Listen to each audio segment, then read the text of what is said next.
Tom Hunt. Thank you very much, Mr Deputy Speaker. I'm very pleased to speak in this debate, speak quite early on as well.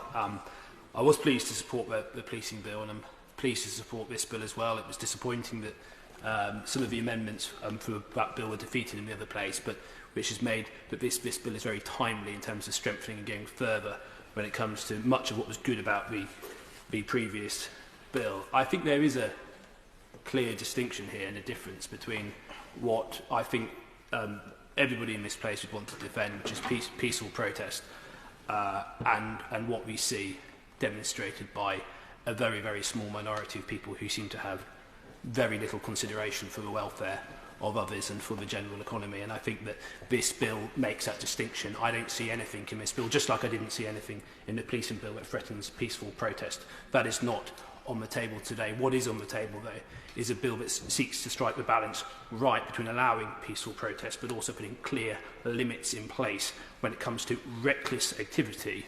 That meant that I had, and I always remember, one email from a constituent whose carer could not get to them because of the consequences of the reckless behaviour that we saw in East Anglia. And you tell that to that person who depends upon that care, that the government shouldn't make this a priority. Because absolutely, I think if I spoke to that constituent today, they would be pleased that this bill was being debated today, and they would see it as a priority. So I'm not going to trivialise the importance of this bill like some of the opposition benches have done. In terms of the... Would my honourable friend give way? I'm very happy to give it. I think my honourable friend is making a very important point, Mr Speaker, about the role of the opposition today in opposing in principle this bill. Because whatever concerns one might have about some details, that fundamental point that something needs to be done about the issues that members on both sides have mentioned is the reason why this bill is being proposed, which is why it's such a great concern the opposition are opposing it on first principles. I very much agree with your comments. We have heard both today, but also outside of this debate, from senior members of the opposition, that they get it, that actually, you know, they do want to put some restrictions in place to stop excessive protests that can have very damaging consequences for people. But we've seen absolutely no evidence that in practice they're prepared to do this. And whenever there is an opportunity to vote in favour of what they claim they support, they have opposed that opportunity, which I do think is quite damaging. But I think this points to the wider problem that the Labour Party have, which is that they are caught between, on the one hand, knowing that actually the majority of people do see this distinction between peaceful protest and the reckless behaviour of a minority, but at the same time wanting to pander to extremist elements to the left of the political spectrum. And they are caught between those two different pressures. Fortunately, on this side of the House, we feel no such pressure. On this side of the House, we are absolutely clear who we support. We support the 63% of people who polled very recently said that they support criminalising locking on. And actually, that isn't populist to listen to the overwhelming majority who find it deeply frustrating. And actually, in East Anglia, we were amongst the worst regions impacted, partly because of the oil terminals and around Tilbury and the Thames Estuary in South Essex. You know, we were incredibly badly affected for days on end by the behaviour of some of these individuals, and on a bank holiday weekend. I mean, we've obviously got the story of a caregiver, but we've also got the example of businesses, small businesses, desperately trying to get themselves back on their feet after an incredibly difficult period, being stifled and limiting their ability to do so, again because of the reckless behaviour of a small minority. I mean, I myself remember that day we had sort of that weekend, I think it was a Monday, which was particularly bad in our area, and I had to, it was only the 6th petrol station that I got to when I was able to get petrol. And the amount of petrols that the average petrol station held in East Anglia went from, I think it was 45% to lower than 20%. You know, so this is a direct consequence of their behaviour.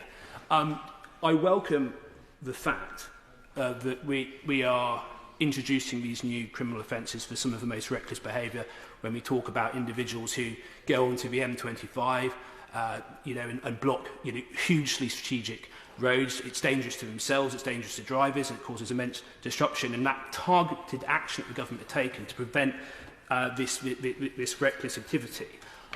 But I do think there is a point here, which is that I think there have been too many occasions where I don't think the police have been as hands-on as they should be. And it has caused huge frustration to my constituents, where I've seen pictures of reckless protests. And actually, let's be clear. These are not protesters, they are criminals.